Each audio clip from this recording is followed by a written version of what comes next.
Noong 1993, inassemble ng US military ang kanilang pambatong Delta Force Rangers, 16 na helicopters at convoy ng mga sasakyang pandigma upang atakihin ng isang gusali sa Mogadiscio, Somalia, kung saan pinaniniwalaang nagpupulong ang mga leader ng isang militanteng grupo na naghasik ng lagim sa buong bansa. Ngunit nung papalapit na sila sa target na lokasyon, nagulat ang mga sundalo sa kapal ng usok, sa dami ng mga bato at sira-sirang sasakyan na nakaharang sa paligid. Yun pala, ang inakala nilang surprise attack ay natiktikan na ng kalaban at nag-aabang na lang ang mga ito sa pagdating ng mga sundalo upang magpaulan ng bala at pampasabog. At sa oras na lumapit ang mga helicopter at Humvees ng US Forces, sinalubong ito ng kaliwat kanang rocket-propelled grenades at mga sniper attacks na naging dahilan sa pagkamatay agad ng maraming sundalo at pagbagsak ng iilang Black Hawk helicopters. At ang sumunod na mga pangyayari ay naging isa sa pinakamapanganib at pinakamadugong bakbakan sa kasaysayan ng US military. Ito ang mga totoong kaganapan sa Battle of Mogadiscio na mas kilala natin sa tawag na Black Hawk Down. Mr. Goodbye! Taong 1980s nang magsimula ang malakihang gera sibil sa loob ng Somalia dahil sa matindi at madugong bangayan ng dalawang paksyon. Ang isang grupo ay pinangunahan ni Ali Mahdi Mohammed na kinalauna ay naging presidente ng Somalia, habang ang isa naman ay pinangunahan ni Mohamed Fareh Aidid at sila ay tinawag na Somali National Alliance o SNA.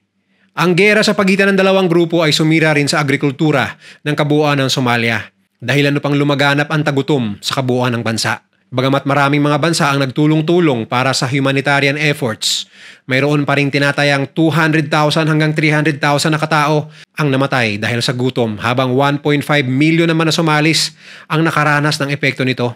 At ang lalong nagpahirap ng efforts para tulungan ng mga kawawang Somalis ay ang kabi-kabilang pangha-hijack at pangre-raid ng convoys at supplies mula sa puwersa ni Aidid at ng Somali National Alliance. Dahil dito, sa bisa ng UN Resolution 794, minabuting ilunsad ang Operation Restore Hope na kinabibilangan ng iba't ibang units mula sa US Marine Corps. Ang naturang operasyon ay naglalayong bigyan ng proteksyon ang humanitarian efforts ng UN at isagawa mismo ang mga aktibidad na tutulong sa Somalis upang matanggap ang mga pagkain, gamot at seguridad na pinag-aambag-ambagan ng mga bansang nagmamalasakit sa kanilang kapakanan. Agad na nag-improve ang seguridad at delivery ng humanitarian assistance sa kabuuan ng Somalia. Kaya noong March 15, 1993, inilunsad ang Conference on National Reconciliation kung saan 15 na mga lider ng iba't ibang paksyon ng mga militanteng grupo sa Somalia ang nagkasundo at nagkapirmahan upang matigil na ang putukan at tulungang makaahon sa kahirapan ng kanilang bansa. Ngunit kahit nakalagda ang pangalan ni Aidid sa kasunduan, malinaw na hindi siya handang makipag-cooperate at ibigay ang kontrol na kanyang natatamasa noong mga oras na yon. June 5, 1993, inatake ng grupo ni Aidid ang Radio Mogadiscio sa pag-aakalang kokontrolin ito ng UN upang tuluyang patahimikin ang propaganda ng karibal na Somali National Alliance. Sa naturang pag-atake sa himpilan ng radyo, 24 na UN soldiers ang namatay habang 57 naman ang sugatan. Sa sumunod na araw, June 6, 1993, agad na nagsumite ang UN ng Resolution 837. Iyon ay naglalayong arestuhin at panagutin ang mga tao sa likod ng walang habas na pag-aatake sa mga UN peacekeepers. At dito na nagumpisa ang paghahunting para kay Mohamed Fareh Aidid na may pabuyang $25,000. July 12, 1993, ilang mga high-ranking elders ng Somalia ang nagtipon-tipon sa tinaguriang Abdi House, isang villa sa Mogadiscio na pagmamayari ng Interior Minister ni Aidid na si Abdi Hassan Awali. Matapos na matanggap ang tip, agad na binigyan ng authorization ng UN ang US Forces na atakihin ang meeting bilang parte ng kampanya sa pag-capture kay Aidid. Naatasan ang 10th Mountain Division ng US Army upang isagawa ang naturang misyon. Eksaktong 10:18, 6 na US Cobra attack helicopters ang nagpaulan ng bala sa gusali. Ayon sa report, 13 na high-ranking commanders ni Aidid ang napaslang. At para naman sa kabuuan ng Somali National Alliance at kay Aidid, iyon ang mitsa ng tinaguriang Battle of Mogadiscio. Matapos ang insidente na tinaguriang Bloody Monday, mariing in-announce ni Aidid na specific target ng SNA ang mga Amerikanong sundalo bilang gante sa kanilang di umano'y pagmamasaker sa kanilang mga kasapi. Unang linggo ng August 18, 1993, napansin ng US Forces ang mas lumakas na resistance mula sa SNA. August 8, isang bomba ang tumapos sa 4 na US soldiers lula ng kanilang Humvee na nagpapatrol lamang. Matapos ang 2 pang linggo, isa pang pagsabog ang kumitil sa 7 pang sundalo ng US Forces. Bilang response, nag-deploy ang White House ng karagdagang Elite Special Forces units na kinabibilangan ng 400 US Army Rangers at Delta Force operators sa pangunguna ni Major General William F. Garrison. Pagdating naman ng September 1993, ang mga bandidong Somalis ay gumamit ng mga RPG upang atakihin ang mga US Army Black Hawk helicopters na nagpapatrol sa ilang bahagi ng bansa. Sa puntong ito, malubhang na damage ang isa sa kanila, ngunit ligtas namang nakabalik sa base ang Black Hawk at mga sundalong lula nito. Ngunit pagpatak ng September 25, 2 a.m., ang Black Hawk helicopter na nagngangalang Courage 3 ay natamaan ng RPG mula sa SNA dahil ano pang mag-crash landing ang chopper. Agad na binawian ng buhay ang 3 crew members na lula nito. Para sa mga kasapi ng SNA, ginawa nila itong propaganda upang lalong paigtingin ang tiwala ng mga kasali sa naturang militanteng grupo. October 3, 1993, isang asset ng CIA ang nagbigay ng impormasyon na 2 advisors ni Aidid na sina Omar Salad Elmi at Abdi Hassan Awale ay magpupulong sa isang lugar malapit sa Olympic Hotel sa Mogadishu. Ayon sa informant, pupunta rin ang iba pang high-ranking officials ng SNA. Dahil dito, agad na nagbuo ng plano ang US Forces. Sa una, tila malinaw ang plano para maaresto ang mga SNA officers. Ang Somali na asset ng CIA ay magdadrive papunta sa lokasyon ng meeting at bubuksan ang hood ng kanyang sasakyan upang makita ng surveillance aircraft sa himpapawid ang eksaktong coordinates ng kanilang target. Ang mga Delta Force operators naman ay naka-standby para i-assault at i-secure ang building gamit ang mga MH-6 Little Bird helicopters. 4 na grupo naman ng Rangers ang manggagaling sa mga MH-60L Black Hawks upang isagawa ang 4-corner defensive perimeter paikot ng target building upang masiguradong wala makakapasok o makakaalis sa lugar. Pagpatak ng 1:50 ng hapon, ibinigay na ang code word na Irene bilang senyales na may green light na ang operation ng US Forces. Mula Mogadishu International Airport, nag-roll out na ang mga sundalo, convoys at helicopters para umaksyon sa misyon. 16 na mga helicopters ang nag-take off sa airport, ngunit ang inakala nilang surprise attack sana ay tila natunugan ng mga SNA fighters at supporters. Sa kanilang pag-angat sa himpapawid, napansin nila ang mga nasusunog na mga gulong at basura sa daan na isang kilalang taktika ng SNA para gawing cover ng kanilang mga counter-attacks. 3:52 ng hapon, nagsimula na ang maliliit na putukan sa lugar. At kasabay ng pagdami ng balang nagliliparan ay siya namang dating ng mga unang Black Hawk helicopters sa lugar. Sa kabilang banda naman, sa pagdami ng US helicopters sa parteng yun ng Mogadishu, agad na iniradyo ng isang SNA colonel na simulan na mga organisadong ambush sa mga ruta kung saan maaaring manggaling ang reinforcements ng mga sundalo. 10 minutes late ang ground convoy na nakatakda sana makarating sa Olympic Hotel. Ngunit dala ng mga matutulis na batong nakabalandra sa daan, mga sira-sirang sasakyan, mga basura at mga nasusunog na gulong. Mas lalong na-delay ang pagdating ng convoy na nagbigay naman ng mas mahabang window para sa SNA fighters na mag-assemble ng kanilang resistance. Dahil dito, natikman ng US Forces ang kanilang unang casualty habang lula ng isang Humvee. Isang mabilis na bala ang tumagos sa ulo ni Sergeant Dominic Pia dahil ano pang bawian agad siya ng buhay. 40 minuto matapos na umpisahan ng assault, dumating ang isang Black Hawk na may pangalang Super 61 sa lokasyon. Ngunit matapos ang ilang sandali, isang RPG ang nagpa-crash sa naturang chopper. Dahil ano pang bawian ng buhay ang 2 piloto na lula ng sasakyan. Malubhang sugatan naman ng 2 crew na si Staff Sergeant Ray Dowdy at Staff Sergeant Charlie Warren. Ang 2 namang snipers na lulan din ng helicopter na sina Staff Sergeant Daniel Bush at Sergeant Jim Smith ay hindi gaanong nasaktan at napilitang ipagtanggol ang kanilang lokasyon mula sa mga putok galing sa NSA militia.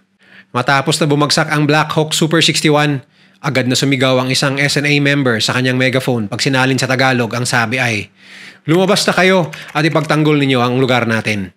Matapos na marinig ang tila signal na yon, bigla ang nagsilabasa na para mga langgam ang pinaghalong SNA fighters at mga Somali volunteers upang labanan ang US Forces na nasa loob ng Mogadishu. Isang kalapit na MH-6 Little Bird helicopter na may pangalang Star 41 ang naglanding malapit sa crash site ng Super 61. Habang walang pahinga ang pagratrat ng machine gun sa gawing kanan, inakyat naman ng kanilang mga kasamahan ng 2 Delta snipers sa Star 41. Ilang sandali pa, isang CSAR o Combat Search and Rescue Team ang dinispatch lula ng Black Hawk Super 68. Na-locate ng CSAR team ang katawan ng 2 piloto at 2 pang sugatan na sundalo sa crash site. Habang nagpapaulan ng bala, ang CSAR team ay gumawa ng isang shelter na panangga gamit ang mga sinalvage na Kevlar armor plates mula sa wreckage ng Super 61 helicopter. Bandang 4:40 ng hapon, isang Black Hawk na naman na may pangalang Super 64 ang nag-crash muli dala ng RPG mula sa SNA. Nag-crash ang naturang helicopter sa mga kabahayan dahilan upang lalong magkumpulan ang puwersa ng SNA at sumali rebel volunteers patungo sa crash site. Matapos na matanggap ang report na mayroon na namang isang Black Hawk ang nag-crash, agad na nagpadala ng reinforcements ang US forces, ngunit dala ng mga ambush na sinet ng NSA sa daan. 2 Humvees at 3 sundalo ang agad na nasawi sa may lagpas 1 kilometro pa lang na distansya mula sa kanilang base. Isang QRF o Quick Reaction Force din ang nagtry na rumesponde. Ngunit kinailangan nila ng 100 US soldiers, 60,000 na mga bala at halos 100 granada upang paalisin lamang ang Somali resistance na nakaabang sa kanilang dadaanan. Ngunit kahit na tila tinodo na ng QRF ang kanilang firepower, hinabot pa rin ng halos 9 na oras ang kanilang pagtungo upang rumisponde sa mga nakubkub nilang kasamahan. Sa ikalawang crash site, 2 Delta snipers na sina Sergeant Gary Gordon at Sergeant First Class Randy Shugart nalula ng helicopter ang nagpumilit na bumaba sila mismo sa pusod ng bakbakan upang ma-rescue ang 4 na crew ng Super 64. 2 beses na deny ang kanilang request ng mga opisyal dahil sa tindi ng resistance ng kalaban. Ngunit sa pagpupumilit ng duo na tulungan ng kanilang mga kasamahan, binigyan na rin sila ng go signal ng kanilang mga superior. Sa kanilang paglapag sa bumagsak na helicopter, agad nilang nirecover ang 4 na sugatang crew at nag-establish ng defensive position sa paligid ng chopper. Dito ay na-encounter nila ang sandamukal na Somali militias na armado at determinadong kitilin ng kanilang mga buhay. Ngunit matapos ang 10 minuto, ang isang helicopter na nagbibigay sana ng fire support at cover sa kanila na may pangalang Super 62 ay tinamaan ng RPG at malubhang nasira dahilan upang mag-crash ang chopper. Dahil sa kawalan ng fire support, ang 2 Delta snipers ay malubhang sugatan. Unang binawian ng buhay si Sergeant Gordon. Ngunit ganun pa man, hindi nawala ng pag-asa si Sergeant First Class Shugart at kinuha niya ang Car 15 na baril ni Gordon. Ganun pa man, matapos ang 10 minuto, siya rin ay namatay dala ng mga tama ng bala sa kanyang katawan. Dahil sa tindi ng mga sugat, isa na lang sa 4 na helicopter crew ang naiwang buhay, ang pilotong si Michael Durant. Siya ay dinakip ng mga miyembro ng SNA at dinala sa kanilang kampo. Sa unang crash site naman, 90 sundalo mula sa Rangers at Delta Force ang naipit sa matinding engkwentro magdamag habang naghihintay ng tulong mula sa kanilang mga kasamahan. Ilang mga AH-6 Little Birds ang lumilipad magdamag upang pabalikin ang puwersa ng Somali militia sa kanilang mga kuta at isalba ang kanilang mga kasamahang nasa naturang crash site. Habang papalalim ang gabi, marami sa mga rebel volunteers ang bumaling ng kampo. Dahilan upang magkaroon ng tsansa ang mga relief convoy na makarating sa unang crash site. 2:00 ng madaling araw, tuluyan ang nakapasok ang UN Relief Convoy na kinabilangan ng 70 na Condor APCs, 4 na M48 tanks, ilang Humvees at M939 trucks.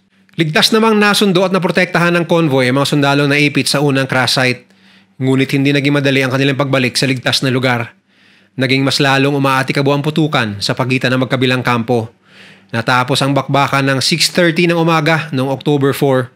At pagpatak ng 7 a.m., tsaka palang nakarating ang lahat ng survivors at mga sumundo sa kanilang sundalo sa makeshift hospital ng US Forces. Matapos ang bakbakan na tinaguriang Battle of Mogadishu, ang ilang mga labi ng Amerikanong sundalo ay ibinalandra sa lansangan ng mga Somalis bilang parte ng kanilang selebrasyon at pagpuprotesta. Umabot sa 18 sundalong kano ang napatay, 73 naman ang sugatan. 13 personnels naman ng UN ang di rin mapalad na binawian ng buhay habang tinatayang aabot sa 700 hanggang 1,300 na mga militanteng Somalis ang napaslang sa engkwentro. Ang Black Hawk pilot na si Michael Durant ay pinakawalan ng mga Somalis pagkatapos ng 11 araw na pagkakakulong sa kanilang kampo. Ayon sa piloto, naging mabuti ang pagtrato sa kanya ng mga rebelde at inalagaan pa siya ng isang doktor na siya ring propaganda minister. ng leader ng SNA na si Mohammed Farah Aidid. Agad rin siyang bumalik sa pagkapiloto sa US military matapos lang ang ilang araw ng kanyang pag-uwi sa Amerika. 6 na buwan matapos ang Battle of Mogadishu, nag-pull out ang lahat ng US forces sa Somalia. At ayon sa karamihan, ang 3 humanitarian missions ng UN sa Somalia ay isang malaking failure na nagbunga lamang ng civil war sa bansa simula 1980s magpahanggang sa ngayon. Hindi rin nakaligtas ang administrasyon ni US President Clinton noon sa panggigisa sa kanya ng mga kritiko. Anila, ang desisyon na iwanan ng Somalia nang hindi pa tapos ang humanitarian at security objectives ay isang questionabling aksyon mula sa US. Nagbigay lamang daw ito ng impresyon na ang US ay mahina, malambot at matatakutin. Dahil sa nangyari sa Battle of Mogadishu, nirefine ng US ang kanilang foreign policies at naging isang factor ang kanilang mga casualties sa hindi nila pamamagitan sa ibang mga conflicts sa Africa.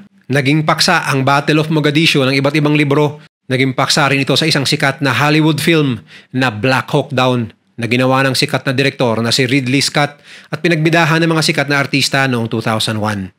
Na-feature rin ang ibang mga events sa Battle of Mogadishu sa isang TV series sa National Geographic Channel na pinamagatang No Man Left Behind. Kung nag-enjoy ka sa video na ito, i-share mo naman sa iba at mag-subscribe ka na rin. Huwag kalimutang panoorin yung mga videos na nasa kanan para lalo pang maubos ang oras mo